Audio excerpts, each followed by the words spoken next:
Trump's next 100 days. Now comes the hard part. Trump's political capital will be put to the test as he aims to shepherd his sprawling agenda on tax, border security and energy production. In a dizzying first 3 months, Trump wielded executive power like no other modern president. President Donald Trump spent his first 100 days issuing a blitz of executive orders to deliver rapidly on campaign pledges, drastically downsize the government and reshape America's role on the global stage. But the job gets trickier now for the self-styled dealmaker-in-chief, who must corral fractious Republicans on Capitol Hill to anchor his domestic policies in legislation that can cement a lasting legacy. Trump's first 100 days were remarkable for their pace and impact.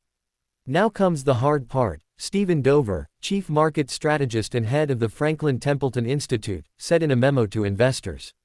The next 100 days will shift the focus to the challenges of passing legislation while simultaneously addressing deficit reduction. Congress must act, which requires building legislative coalitions.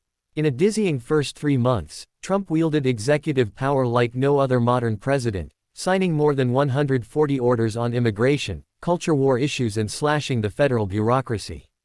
But the unilateral authority of the Oval Office has its limits, and much of the reform Trump wants to enact, particularly anything involving spending public money, requires laws to be passed by Congress.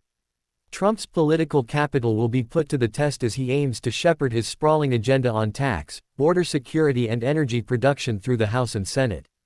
Complicating Trump's task is his receding popularity, with the polls flashing warning signs amid economic uncertainty and misgivings over his handling of immigration and international trade.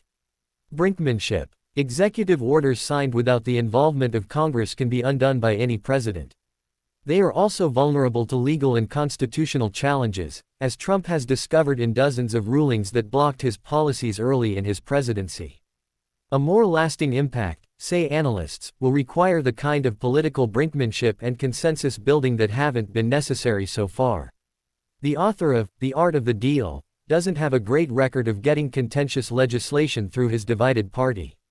In his 2017-21 term, he passed the Abraham Accords, fostering peace between Israel and several of its neighbors, and celebrated a trade deal with Canada that has since been obliterated by his tariffs. But he failed to repeal the Affordable Care Act, or Obamacare, a key priority, and, despite much fanfare over summits in Singapore and Hanoi, was unable to ink any kind of deal with North Korea's Kim Jong-un.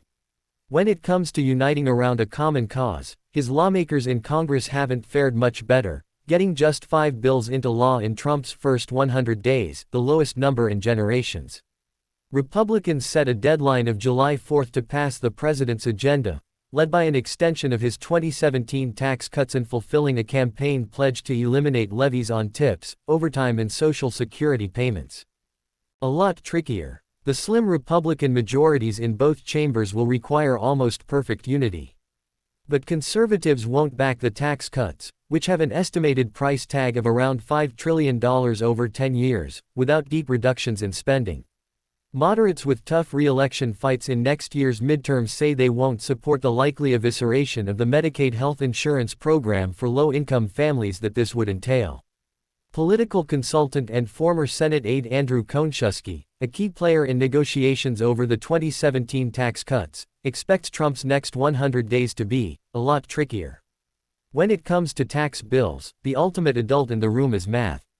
You can't break the laws of mathematics, no matter how much politicians might want to, he told AFP.